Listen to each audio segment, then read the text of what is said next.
하나님의 말씀을 우리 함께 읽겠습니다. 누가복음 11장 1절로 13절 말씀입니다. 누가복음 11장입니다. 1절 말씀부터 우리 함께 같이 합독을 하겠습니다. 13절까지의 말씀을 함께 읽겠습니다. 예수께서 어떤 곳에서 기도하고 계셨는데 기도를 마치셨을 때에 그의 제자들 가운데 한 사람이 그에게 말하였다. 주님, 요한이 자기 제자들에게 기도하는 것을 가르쳐 준 것과 같이 우리에게도 그것을 가르쳐 주십시오. 예수께서 그들에게 말씀하셨다. 너희는 기도할 때에 이렇게 말하여라. 아버지, 그 이름을 거룩하게 하여 주시고 그 나라를 오게 하여 주십시오. 날마다 우리에게 필요한 양식을 내려 주십시오. 우리의 죄를 용서하여 주십시오. 우리에게 빚진 모든 사람을 우리가 용서합니다. 우리를 시험에 들지 않게 하여 주십시오. 예수께서 그들에게 말씀하셨다. 너희 가운데 누구에게 친구가 있다고 하자.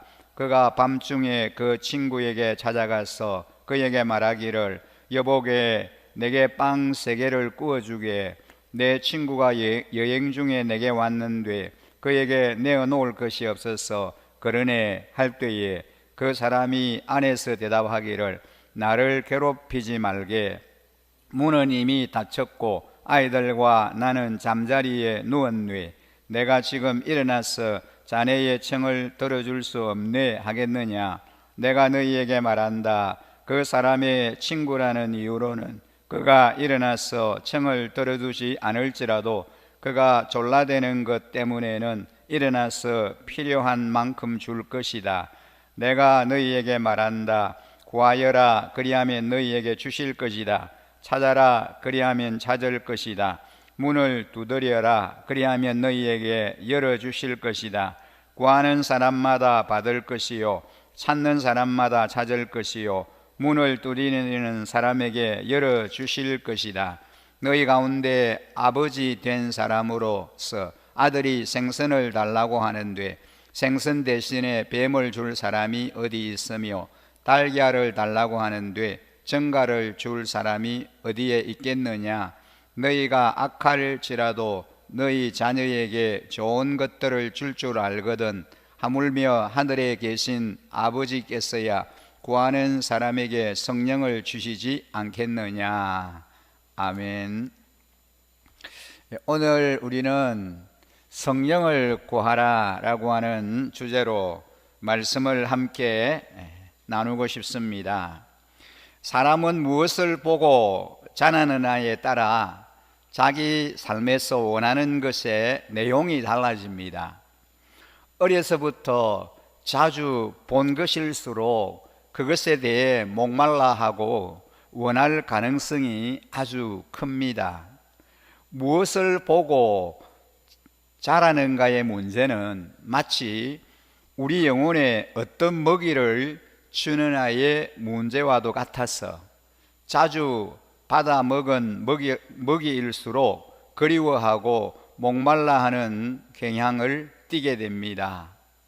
무엇보다 하나님의 교회는 영혼 구원하여 제자 삼는 것을 위해 나아가야만 하고 그것을 이루기 위해 늘 말씀과 기도 중심으로 나아가야 합니다. 주님의 제자로 부르심을 받은 사람은 누구나 기도에 대한 목마름이 있어야 합니다. 일을 시작하고 진행할 때마다 기도로부터 하려고 하고 더 많이 더 깊이 기도하지 못하는 것에 대해 안타까움이 있어야 합니다. 기도가 무엇인지, 어떻게 기도해야 하는지, 어떻게 기도할 때 하나님이 기뻐하시는지에 대한 목마름이야말로 영혼의 상태를 알게 해주는 촉도가 됩니다.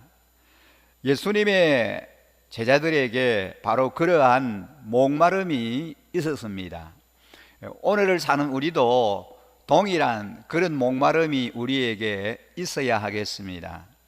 1절 말씀을 보면 예수께서 어떤 곳에서 기도하고 계셨는데 기도를 마치셨을 때에 그의 제자들 가운데 한 사람이 그에게 말했다 그랬습니다. 주님, 요한이 자기 제자들에게 기도하는 것을 가르쳐 준 것과 같이 우리에게도 그것을 가르쳐 주십시오 라고 주님에게 말했습니다. 여기에 보면은 예수님의 제자들 중 한 사람이 예수님께 나와 기도를 가르쳐 달라라고 요청을 했습니다. 근데 이 제자는 예수님에게 기도에 대해서가 아니라 기도를 가르쳐 달라라고 했습니다. 그가 배우기 원한 것은 기도의 테크닉이나 기도의 행식이 아니라 기도의 내용이었습니다. 방법이 아니라 본질을 알고 싶어 했던 거죠. 아마도 그는 기도를 배워야만 하나님 나라의 비밀을 알 수 있다라고 생각을 한 것 같습니다. 어떻게 그것을 짐작할 수 있는가 하면 그가 예수님께 나와 기도를 가르쳐 달라고 한 때가 언제인지를 보면 알 수 있습니다. 1절 말씀을 다시 보면 예수께서 어떤 곳에서 기도하시고 마치심에 그 제자가 와서 기도를 가르쳐 달라라고 했습니다. 예수님은 평소의 습관대로 어느 곳에선가 기도하고 계셨습니다. 그리고 제자들은 기도에 집중하시는 예수님의 모습을 보고 있었습니다. 우리는 여기에서 기도에 대한 목마름이 어디에서부터 나오는가에 대해서 교훈을 얻게 됩니다.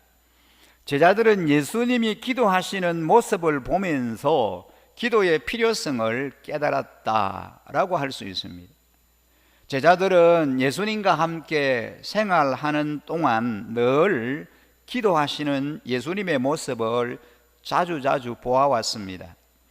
공생의 사역을 주님은 기도로 시작하셨습니다. 12제자를 선택하시기 전날에도 밤을 새워가며 기도하셨습니다. 하나님 아버지의 뜻을 찾고 묻는 기도였습니다.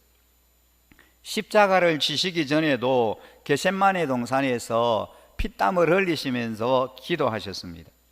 그리고 십자가에 못 박히신 채 피 흘려 돌아가시면서도 기도하셨습니다.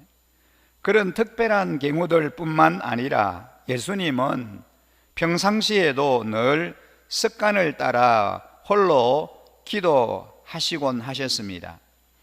누가복음 22장 39절 말씀에 보면 예수께서 나가시어 늘 하시던 대로 올리브 산으로 가시니 제자들도 그를 따라갔다라는 말씀을 보게 됩니다. 제자들은 날마다 기도로 사시는 예수님의 모습을 보면서 기도에 대한 목마름을 갖게 된 것입니다. 물론 처음부터 기도에 대한 도전을 받은 것은 아닐 것입니다. 그러나 하루, 일주일, 한 달, 1년을 같이 지내면서 예수님의 그 엄청난 능력과 근위가 어디에서 나오는지를 알게 되었습니다. 늘 기도로 하나님과 동행하시는 삶을 그들의 눈으로 직접 보게 된 것이기 때문입니다. 사명을 감당할 때도 기도로 지쳐서 재충전을 받으실 때도 기도로 미래에 대한 계획을 세우실 때도 기도로 이루시는 그 예수님의 모습을 보면서 과연 기도가 무엇인가 라고 하는 생각을 하게 된 것입니다. 무엇보다도 제자들은 기도를 통해 하나님과의 관계를 가지며 누리는 예수님의 모습에 감탄했을 것이 분명합니다. 그렇게 고단한 중에도 기도하시고 군중이 예수님을 찾을 때도 기도하시고 고난이 눈앞에 닥쳐왔을 때도 기도하시는 그 예수님의 모습은 기도가 얼마나 큰 특권인가를 알게 해 주었습니다. 그래서 이 제자들은 예수님께 기도를 가르쳐 달라라고 요청한 것입니다. 엄마 아빠의 기도하는 모습이야말로 자녀들에게 기도에 대한 가장 강력한 도전이 됩니다. 교회의 지도자들이 기도하면 성도들도 기도하게 되고, 목자 목녀가 기도하면 목장 식구들도 기도하게 되고, 교사가 기도하면 학생들도 기도하게 됩니다. 따로 기도하라고 말로 가르치기보다는 기도의 삶을 누리는 모습을 보여줄 때 가장 효과적으로 기도를 가르치게 됩니다. 기도는 하나님께 아뢰어 응답받는 것이기도 하지만 하나님과의 관계 속에 들어가 그 안에서 사는 것을 말합니다. 기도하다 보면 기도하는 게 좋아질 수밖에 없고, 하나님께서 주시는 새로운 힘과 능력을 받을 수밖에 없습니다. 이런 것들을 경험하고 느끼기 때문에 매일 새벽을 깨우며 이런 새벽에 주님 앞에 나와서 기도하는 거 아니겠습니까? 그렇습니다. 이처럼 좋은 기도의 비밀을 우리의 사랑하는 자녀들에게 또 교회 우리 형제 자매들에게 전수해 주어야 하지 않겠습니까? 기도하는 삶, 기도를 누리는 삶을 살아서 그들에게 기도에 대한 목마름을 안겨주어야 하겠습니다. 그래서 우리 자녀들의 입에서 우리 엄마 아빠는 기도의 사람이야, 아빠 엄마는 기도할 때 가장 행복해 하셔 라는 말이 나올 정도가 된다면 그 가정은 틀림없이 믿음의 명문 가문으로 견고하게 세워질 것입니다. 그리고 그 가정에서 자란 자녀들은 반드시 기도의 사람이 될 수밖에 없습니다. 왜요? 어릴 때부터 그 부모님들의 기도하는 모습을, 할아버지 할머니의 그 눈물 흘리며 기도하는 모습을 늘 보면서 자랐기 때문입니다.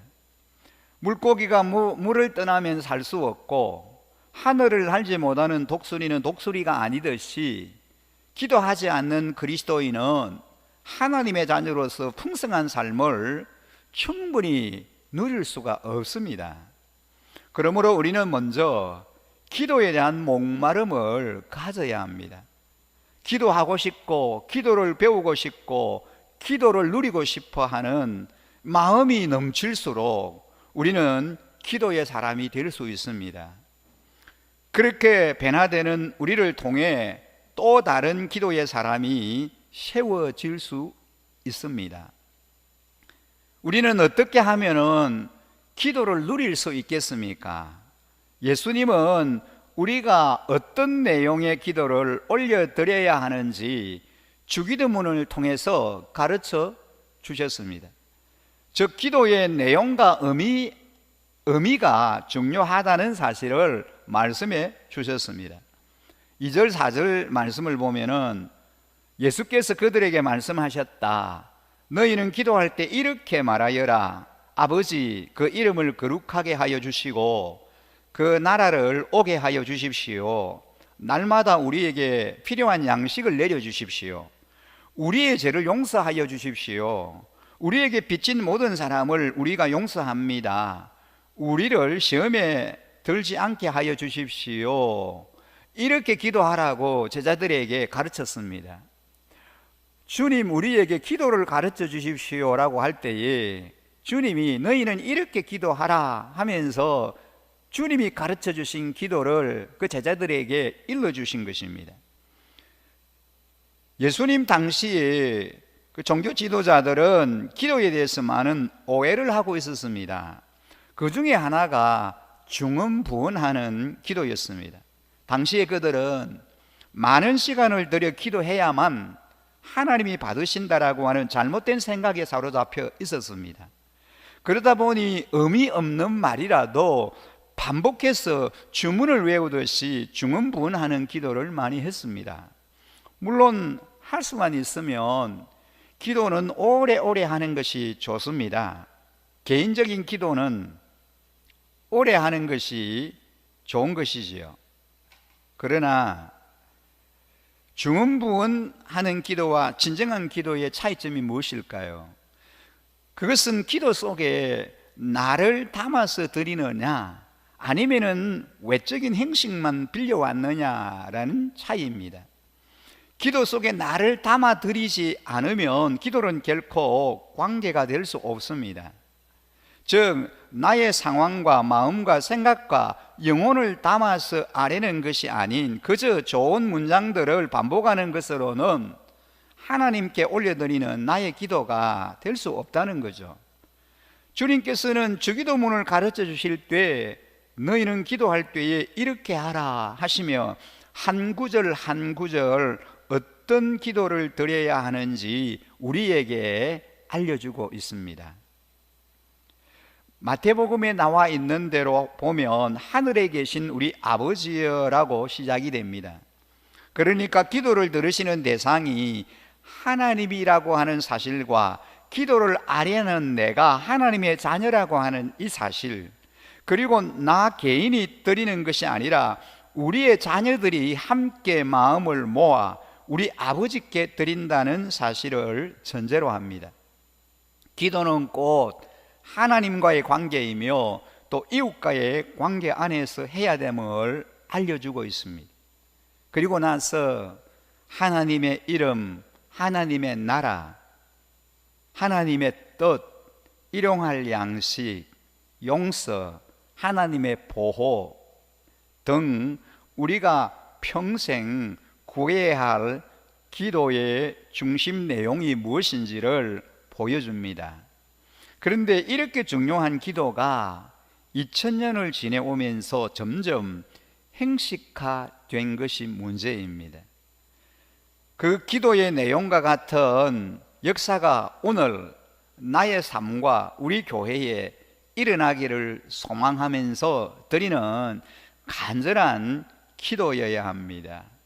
자칫 잘못하면 예배를 마무리하고 마치면서 드리는 그런 형식적인 그런 주기도문을 우리가 하나님께 올려드리는 그런 누를 범하게 된다라는 거죠. 그 기도의 내용과 같은 역사가 오늘 우리의 삶과 우리 교회에 일어나기를 소망하면서 간절하게 우리 마음을, 우리의 중심을 담아서 하나님께 올려드려야 한다는 것입니다. 얼마나 내 마음을 진실하게 담아서 드리느냐가 중요합니다.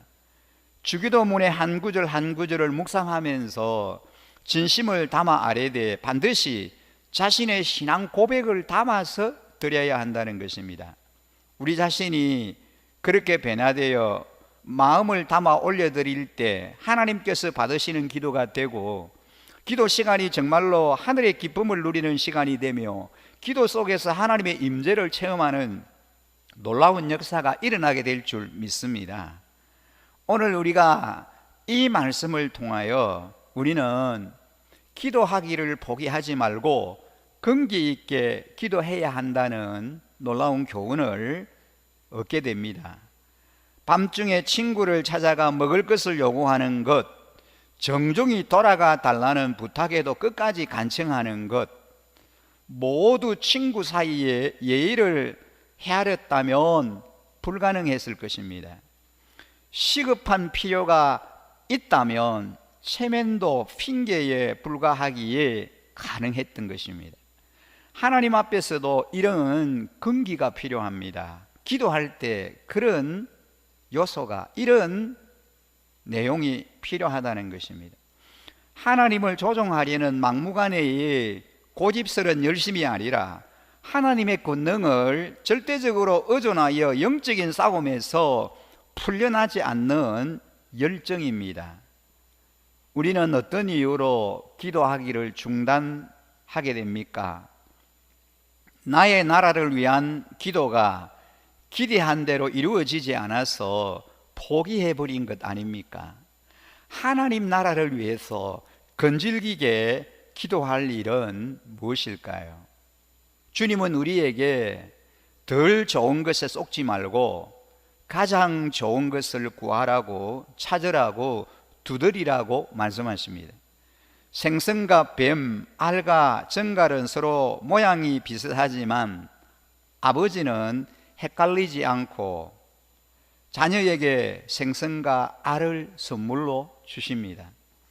우리가 하늘의 복과 세상의 욕망을 혼돈할지라도 하나님은 우리에게 가장 좋은 성령을 정확히 부어주시고 그 성령 안에서 세상의 필요와 기쁨을 제대로 채워가게 하시는 분이십니다.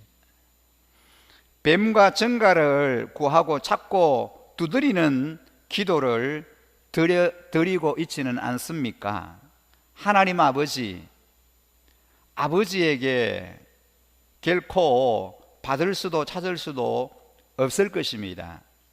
아들 예수님을 주신 하나님 아버지의 자녀로 살도록 성령을 저희들에게 늘 부어주십시오.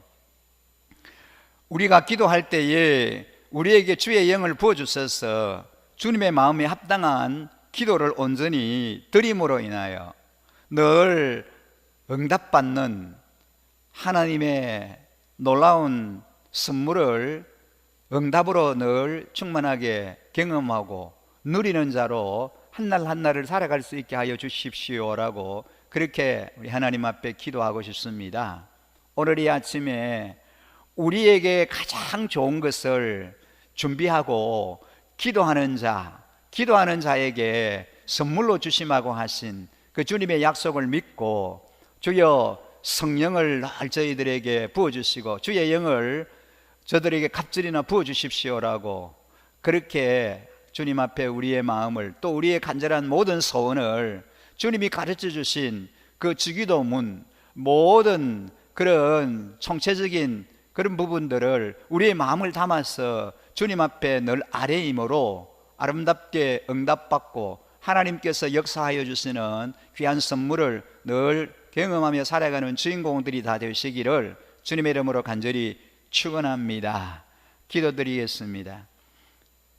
참 좋으신 우리 아버지 하나님, 우리가 기도할 때마다 우리의 그 간구를 외면하지 아니하시고 귀 기울이시며 우리의 작은 신음에도 응답해 주시는 신실하신 우리 아버지 하나님, 참으로 우리의 마음을 담아 진솔하게 주님 앞에 아뢰이게 하여 주시옵소서.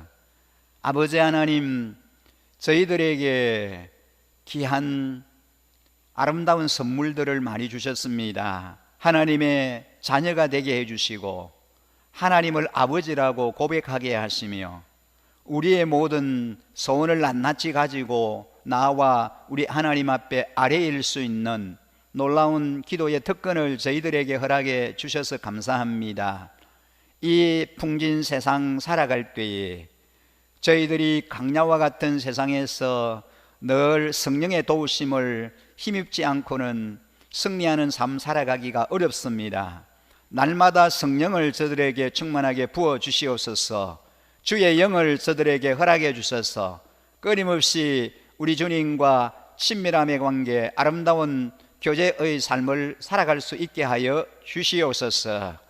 거룩하신 우리 하나님께서 하늘의 소망을 가지고 살아갈 수 있게 해주시고 위에 있는 신령한 아름다운 것들을 늘 추구하며 갈망하며 간구하며 살아가게 하여 주시니 감사합니다. 우리가 비록 우리의 발이 땅을 밟고 살아가지만 우리는 땅에 있는 것들을 추구하는 자가 아니라 위에 있는 신령한 것, 영원한 것들을 사모하며 갈망하며 살아가오니 위에 있는 아름다운 것들을 늘 저들이 소망 삼고 그 모든 것들을 간구하며 살게 하여 주시옵소서. 오늘도 이 새벽을 깨우며 주님의 제단에 나와 기도하는 종들이 있습니다. 가정에서, 삶의 현장에서 또한 주님 앞에 기도하는 주의 자녀들이 있습니다. 어느 곳에서 우리 하나님을 소망 삼고 또 하나님 앞에 약속의 말씀을 붙들고 기도하든지 그 모든 소원을 만족해 하시고 아름답게 응답하여 주시고 우리 하나님 크고 비밀한 일들을 저들에게 경험하게 하여 주시옵소서. 놀랍게 역사하여 주옵소서. 그렇게 하실 우리 하나님을 온전히 찬양하며 계속되는 특별 새벽 제단과 저녁 제단을 하나님께서 특별히 축복해 주시고 사모하며 갈망하는 마음으로 동참하는 모든 주의 자녀들에게 하늘의 복을 넉넉히 충만하게 부어 주시옵소서. 그렇게 하실 우리 하나님을 찬양하며 모든 영광 우리 하나님 아버지께 올려드리고 우리를 구원하신 우리 구주 예수 그리스도 이름으로 기도드립니다. 아멘.